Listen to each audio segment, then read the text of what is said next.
Very very good afternoon class. Last class में हमने discuss किया था क्या, पॉजिटिव एंड नॉर्मेटिव इकोनॉमिक्स के बारे में। तो आज की इस क्लास में हम डिस्कस करने वाले हैं क्या, एक वर्कशीट कराने वाला हूँ मैं आपको, तो उसके बारे में हम आज डिस्कस करेंगे। ठीक है, चलिए। तो पॉजिटिव नॉर्मेटिव की मैं आपके सामने एक वर्कशीट ओपन कर रहा हूँ और वो आपके उसके अंदर आपके मैक्रो माइक्रो के भी क्वेश्चंस हैं, तो वो भी डिस्कस कर लेंगे।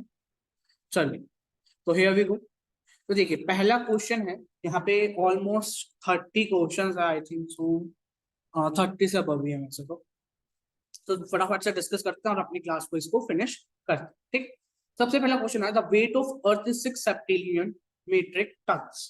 तो क्या हम इसको वेरीफाई कर सकते हैं? Can we verify this with the actual data? तो ये क्या है, पॉजिटिव आंसर्स बता रहा हूँ।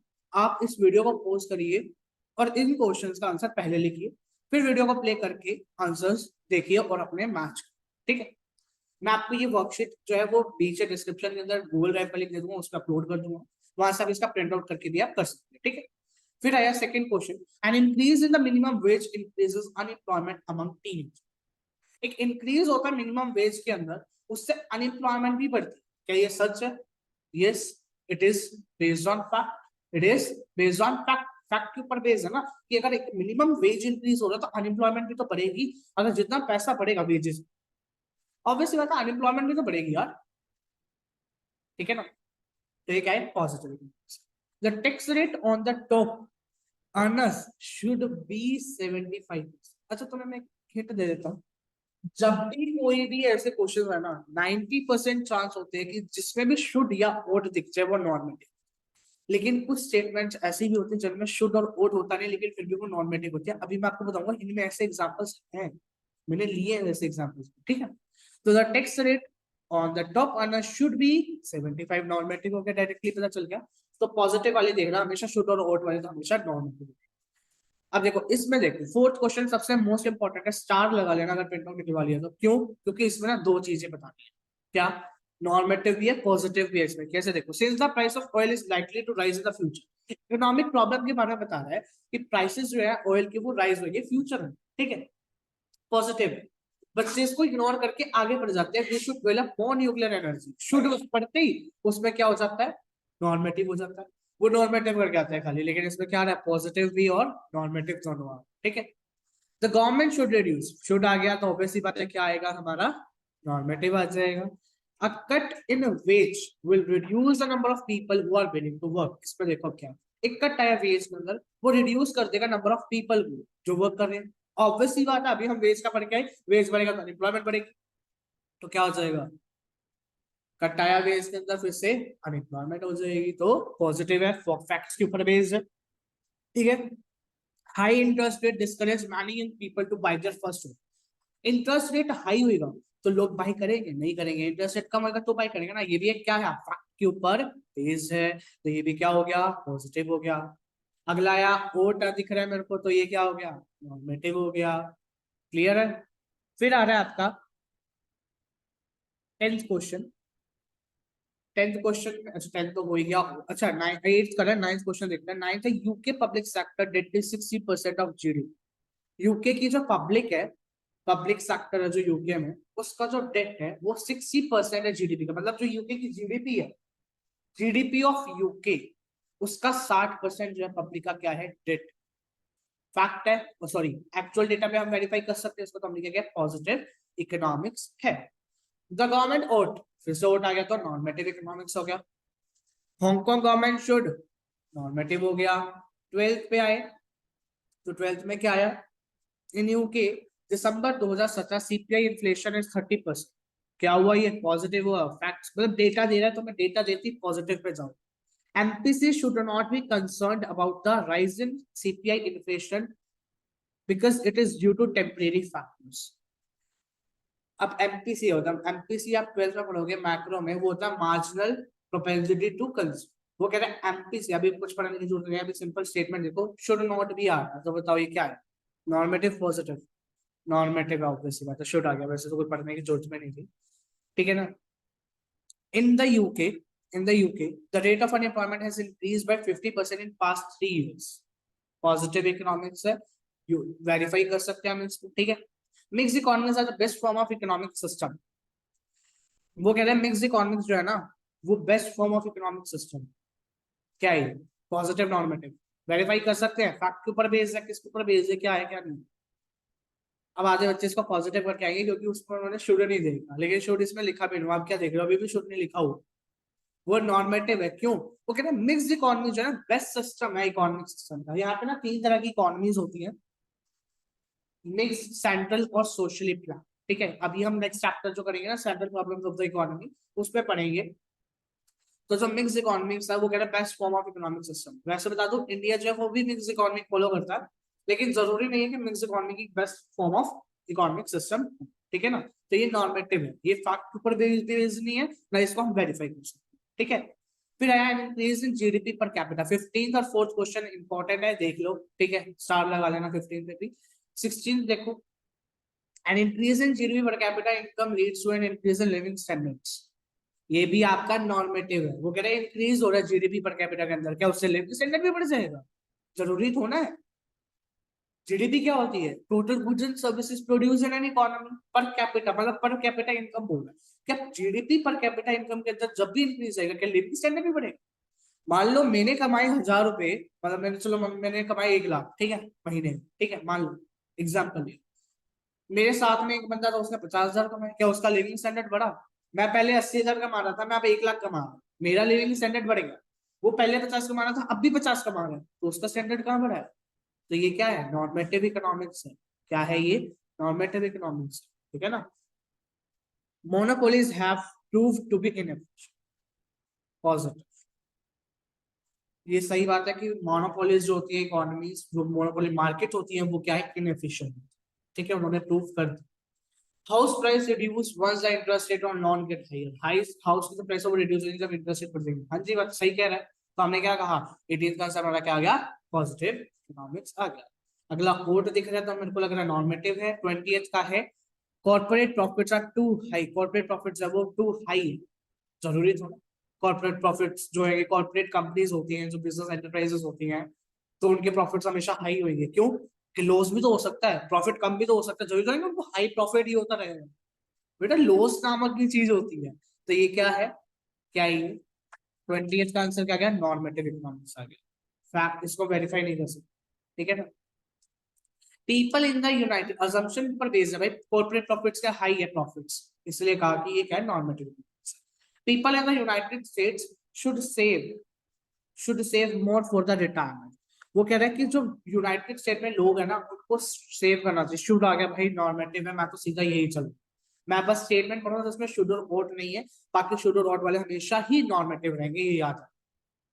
ठीक है, अगर 22 क्वेश्चन आया था, desired rate of return on gambling stocks are higher compare to other. तो डिजायर्ड रेट ऑफ रिटर्न है गैम्बलिंग स्टॉक्स के ऊपर, ये गैम्बलिंग स्टॉक्स है, उसके ऊपर जो रेट ऑफ रिटर्न है वो हायर है कंपेयर करें बाकी से। तो हम इसको क्या कर सकते हैं? वेरीफाई कर सकते हैं। Yes, we can verify this. So it is positive economics. The MPC should increase interest rate to deal with the should आ गया भाई, normative है। Unemployment is more important than inflation in the current economic situation. तो हमने कहा ये गलत बात है, दोनों ही हमारी इंपॉर्टेंट, दोनों इंपॉर्टेंट है, इक्वल इंपॉर्टेंस दी जाती है। अनएम्प्लॉयमेंट जितनी हमारी इकोनॉमिक प्रॉब्लम है उतनी इन्फ्लेशन की भी है। ठीक है ना, जरूरी नहीं कि अनएम्प्लॉयमेंट को ज्यादा वो दे दिया इंपॉर्टेंस दे रही। The government should try, या क्या यही बात है कि जो मैंने बोला था, government should try to reduce inequality, example दिया था, ये लिखा हुआ। The government should try to control वगैरह बात, रिड्यूस इनइक्वालिटी वाली ये आ गया, इनइक्वालिटी शुड बी रिड्यूस। तो क्या है? नॉर्मेटिव इकोनॉमिक्स है। Cast capital scheme can result a fall in the price of second car. Positive economics से इसको वेरीफाई कर सकते हैं। 27 the relationship between wealth and demand is inverse in the case of inferior goods. अब ये थोड़ा आपको कंफ्यूजिंग कर रहा होगा क्योंकि आपने इंफीरियर गुड्स नहीं पता क्या होता है। डिमांड तो पता ही है कि डिमांड वैसे भी बताई थी आपको कि मतलब कुछ भी डिमांड करना भी थी, ये समझ लो विलिंगनेस टू बाय होता है वैसे तो। आगे हम डिमांड के चैप्टर में पढ़ेंगे। बाकी ये कह रहा है कि जो रिलेशनशिप है वेल्थ और डिमांड के बीच में वो इनवर्स हो जाता है इन केस ऑफ इंफीरियर गुड्स। ठीक है, इंफीरियर गुड्स कौन से होते हैं? जो लग्जरियस गुड्स होते हैं। ठीक है, सो तो 27 का आंसर आपका क्या आ गया बेटा? पॉजिटिव आ गया कि इसको वेरीफाई कर सकते। ये फैक्ट के ऊपर बेस्ड है कि वेल्थ और डिमांड का क्या है रिलेशन, एक मतलब जो रिलेशन है वेल्थ और डिमांड के बीच में उसका क्या है, inverse in case of inferior goods. Privatisation leads to more efficient allocation of resources. जो प्राइवेटाइजेशन है वो लीड करती है to the more efficient allocation of resources. बताओ नॉर्मेटिव पॉजिटिव। नॉर्मेटिव है, ये प्राइवेटाइजेशन से जरूरी थोड़ी कि एलोकेशन ऑफ रिसोर्सेज ज्यादा होगा। प्राइवेटाइजेशन से रेस्ट्रिक्शंस भी हो सकती है, कुछ भी हो सकता है भाई। ठीक है ना, प्राइवेटाइजेशन क्या होता है, प्राइवेटाइज कर देना, एलोकेशन ऑफ रिसोर्स ज्यादा कम हो जाएगा, क्या पता लोग खरीदे ही ना, कंपनीज अपनी प्राइवेट एंटरप्राइजेस खोले ही ना। ठीक है ना। No individual should be entitled to inheritance as it belongs to, should आ गया भाई, इसमें तो नॉर्मेटिव हो गया। अगला वोट दिख रहा है तो भी मैंने कहा था नॉर्मेटिव हो गया। Prices of Indian economy, India नहीं आएगा, इंडियन इकोनॉमी आएगा, कॉन्स्टेंटली राइज हो रहे, मैंने एग्जांपल दिया था, पॉजिटिव है। Developing countries should only, normative हो गया। इनइक्वालिटीज शुड बी रिड्यूस, वही ऊपर वाला पॉइंट आ गया, फिर से ये रिपीट हो गया, क्या हो गया आपका, नॉर्मेटिव हो गया। इनकम इनइक्वालिटीज है, पॉजिटिव हो गया। गवर्नमेंट शुड टेक स्टेप्स, मेरा एग्जांपल आ रहा है ये तो भाई, ये क्या हो गया, नॉर्मेटिव। ठीक है। आगे आ रहा है हमारा माइक्रो और मैक्रो में, आपको इसको आइडेंटिफाई करना है कि माइक्रो और मैक्रो में ये क्या है आंसर। ठीक है, स्टेटमेंट कौन सी, market failure in the health care. Micro एक छोटे लेवल पे, ये छोटा लेवल है, बड़े लेवल पे है, छोटे लेवल पे तुमने क्या कहा, micro economics. Market oligopoly, micro economics. Forms of market पढ़ेंगे last chapter, I think so 12th या 11th, ऐसे कोई 12th चैप्टर है आपका फॉर्म्स ऑफ मार्केट, जिसमें हम चार तरह की मार्केट पढ़ेंगे, परफेक्ट, मोनोपोली, मोनोपोलिस्टिक, ओलिगोपोली। ठीक है, एक छोटे लेवल पे स्टडी करेंगे हम, और होती है छोटे लेवल पे स्टडी है बेटा, ये तो माइक्रो इकोनॉमिक्स है। The UK government recently raise interest rate in order to combat creeping inflation. Creeping inflation आ गया, क्रीपिंग इन्फ्लेशन बहुत ही वो होता है, डेंजरस होता है। ठीक है, और यूके गवर्नमेंट रेज, तो भाई इन्फ्लेशन की प्रॉब्लम ही मैक्रो की इकोनॉमिक्स की प्रॉब्लम है। हमने ये पढ़ा भी था अपने नोट्स के अंदर जब मैंने आपको पढ़ाया था। तो इन्फ्लेशन में बोला था कि ये जो प्रॉब्लम्स है, इशू फेस करते थे, इन्फ्लेशन हो गया, इनकम इनक्वालिटीज होगी, सब कुछ, अनएम्प्लॉयमेंट, ये सारे किस पता मैक्रो में होता है। ठीक है, तो macro. Price discrimination in airline tickets छोटे लेवल पे है तो माइक्रो इकोनॉमिक्स है। जनरल प्राइस लेवल आपका मैक्रो इकोनॉमिक्स आ जाता है। अनएम्प्लॉयमेंट अभी बोला मैंने मैक्रो। इंडिविजुअल इनकम, एक सिंगल पर्सन की इंडिविजुअल इनकम, एग्जाम्पल भी दिया था मैंने माइक्रो में और मैक्रो में, माइक्रो इकोनॉमिक्स। इन्फ्लेशन अभी बता दिया, macro. Saving decision, macro economics. Price determination of a commodity, price determine करना है कमोडिटी का, अभी बताया वाइटल कंपोनेंट्स में, माइक्रो इकोनॉमिक्स। ठीक है ना। एग्रीगेट सप्लाई, बोला था कि एडीएस अप्रोच पढ़ेंगे वाइटल कंपोनेंट्स ऑफ मैक्रो में, तो मैक्रो इकोनॉमिक्स। नेशनल इनकम भी मैक्रो इकोनॉमिक्स। एग्रीगेट डिमांड भी मैक्रो इकोनॉमिक्स है, एडीएस अप्रोच बोली थी जब मैंने, aggregate demand and aggregate supply. Individual firms output, individual की बात आ गई, micro. Money supply and credit creation का पॉइंट पड़ा था वाइटल कंपोनेंट में, ब्लास्ट कास्ट में, macro economics. National saving macro, individual saving micro. Exchange rate and BOP कहा था, मैक्रो। तो 18 का आंसर भी क्या है, मैक्रो। ठीक है। Demand and supply micro, tools में पढ़ा था, माइक्रो के टूल्स में। And then the last, demand labour wage determination in the specific market, this is also micro economics. I hope so आपको ये 20 के 20 क्वेश्चंस माइक्रो मैक्रो के और पॉजिटिव के 35 क्वेश्चंस क्लियर हो गए होंगे।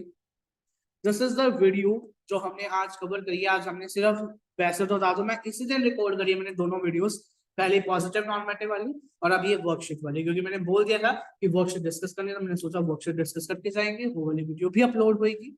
तो this was all about your chapter number 1। आपका चैप्टर कंप्लीट होता है। इसके बेसिक क्वेश्चंस है जो आपके राइज हो सकते हैं, that is what is economy, what is economics. Vital component वाला कोई टीचर नहीं पूछेगा, बेसिक चीज यहाँ से डेफिनेशंस आ सकती है, जो छोटी छोटी टर्म्स आपकी, माइक्रो मैक्रो क्या होती है, इकोनॉमी इकोनॉमिक्स का, स्कैर्सिटी क्या होती है, इकोनॉमिक प्रॉब्लम क्या होती है, इकोनॉमिक एक्टिविटीज क्या होती है, ये 5-6 टर्म्स है। और दूसरा जो मेन क्वेश्चन आता है, माइक्रो मैक्रो में डिफरेंस है, पॉजिटिव नॉर्मेटिव में डिफरेंस। और अगला क्वेश्चन क्या सकता है कि स्टेटमेंट्स दे देगा, जैसे अभी मैंने आपको बताई वर्कशीट कराई है, 2 स्टेटमेंट दे देगा, 4 दे देगा, इसमें आइडेंटिफाई करो माइक्रो मैक्रो है या पॉजिटिव नॉर्मेटिव है, उसको 2-2 नंबर, एक नंबर में वो क्वेश्चन दे देगा। दैट्स इट, और कुछ नहीं आने वाले चैप्टर से, आपका पूरा फुल फ्लेज चैप्टर जो हमने कंप्लीट करा दिया। नेक्स्ट क्लास में हम डिस्कस करेंगे अपना नया चैप्टर के साथ with new topic, that is central problems of the economy. तो चलिए चलते हैं, और अपने दोस्तों के साथ भी शेयर करिए। And one more important thing जो मैंने आपको बतानी है, दैट इज कईयों को तो पता होगा या नहीं पता, क्योंकि मैंने देखो जो मेरे कॉन्टेक्ट में थे मैंने उन सबको बताया, जो भी था मैंने अपने इंस्टाग्राम पे भी पोस्ट किया, सारी जगह मैंने पोस्ट किया है कि that I have started the economic classes for class 11 only for right now। 11th class के लिए इकोनॉमिक्स की क्लास स्टार्ट करी है मैंने, ठीक है, जिसमें आपको इससे भी डिटेल्ड में, मतलब पहली बात तो उसमें आपको उस बैच में, उस क्रैश कोर्स में बेसिकली आपको क्या क्या मिलेगा। पहली चीज सबसे इंपॉर्टेंट जो बच्चों को नीड होती है, मॉड्यूल। मॉड्यूल मतलब इसमें आपको क्या क्या मिलेंगे, इसमें आपको नोट्स मिलेंगे, इसमें आपको वर्कशीट्स मिलेंगे, ठीक है, नोट्स एंड वर्कशीट्स दोनों मिलेंगे इसमें, ठीक है। दूसरी चीज आपको क्या मिलेगा, आपके वीकली टेस्ट होंगे, ठीक है, वीकली टेस्ट होंगे आपके हर एक हफ्ते में। अब मान लो इस 4 दिनों में आपका कंप्लीट हो गया, अब बचे आपके 2 दिन। 2 दिन में क्या कराऊंगा मैं, अभी आपको तो कुछ नहीं करा रहा मैं ऑनलाइन में, क्योंकि ये स्पेशली इनके लिए है, इस बैच के लिए। उनको बेटा देखो वर्कशीट्स डिस्कस होंगी, 3-4 वर्कशीट्स होती हैं, उनको मैं एक वर्कशीट पे मैंने आपके साथ डिस्कस कर ही ली, तो मुझे लगा 4 दिन उनमें गए ही, ठीक है, जैसे जैसे टॉपिक कराया मैंने 4 दिन से, और वर्कशीट डिस्कस हो, ठीक है। बाकी जो 2 दिन वर्कशीट बची वो अगले दिन डिस्कस होंगी। फिर एक दिन आपका हो जाता है कि कोई भी प्रॉब्लम डे हो गया, टेस्ट से एक दिन पहले हमेशा प्रॉब्लम डे रखूंगा मैं, ठीक है।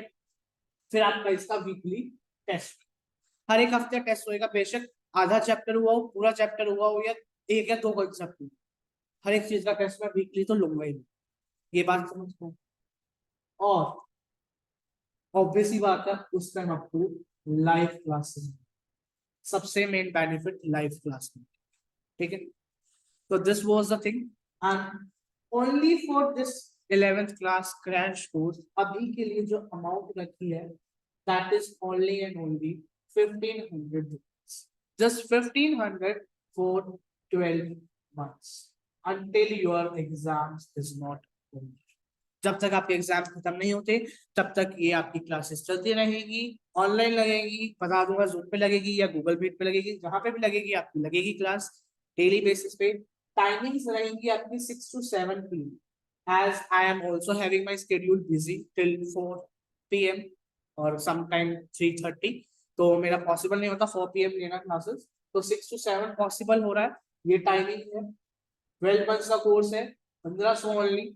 मॉड्यूल मिलेगा जिसमें नोट्स और वर्कशीट्स होंगी, वीकली टेस्ट होंगे, लाइव क्लासेस होगी, totally based online course is this, that's why the fees is less, ठीक है ना, तभी फीस कम रखी है, 1500 रखी है, वरना तो ऑफलाइन में तो फिर ज्यादा ही होगा, ऑब्वियसली बात है। तो चलिए मिलते हैं आपसे नेक्स्ट क्लास के अंदर, तब तक बाय। बाकी आपको जो है क्लासेस तो मिलते रहेंगे, आप ऑनलाइन लेना चाहो यूट्यूब पे तो यूट्यूब पे ले सकते हो, अपने दोस्तों के साथ शेयर कर देना, कोई दिक्कत नहीं है। लेकिन अगर आपको पूरा ही डिटेल में एक मेंटर चाहिए कि भाई हमें तो फोकस करना, हमें फोकस चाहिए पूरा एक टीचर, तो आप इस पे ले सकते हैं, ठीक है। तो आप इस चीज पे आप यहाँ पे ले सकते हैं, ठीक है ना। तो चलिए मिलते हैं आपसे नेक्स्ट क्लास में, तब तक के लिए बाय, थैंक यू।